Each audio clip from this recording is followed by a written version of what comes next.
Supreme court సాక్షిగా మరోసారి రేవంత్ సర్కార్ నిర్లక్ష్యం బయటపడిందన్నారు మాజీ మంత్రి హరీష్ రావు. ఇవాళ గోదావరి బనకచెర్ల మీద వాదనలు విన్న సుప్రీంకోర్టు ఆ కేసును కొట్టేసింది.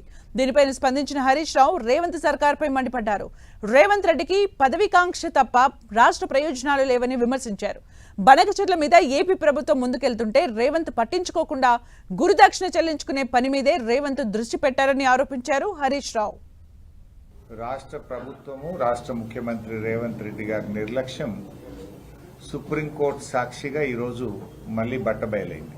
అంటే మొదటి నుంచి కూడా రేవంత్ రెడ్డిది ఎంతసేపు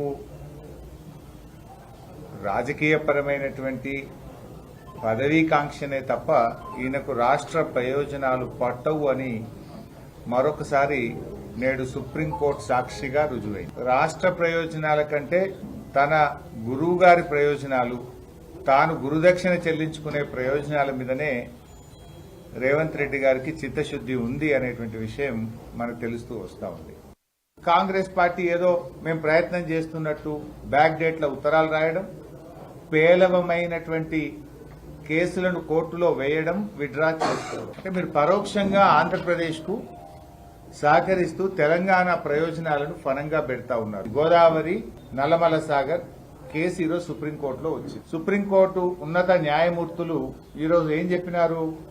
ఈ కేసు నిలవదు, ఈ కేసు మీరు ప్రొసీజరల్ ల్యాప్సెస్ ఉన్నాయి, మీ సూట్ సరిగా ఫైల్ చేయలేదు అని రాష్ట్ర ప్రభుత్వానికి మొట్టికాయలు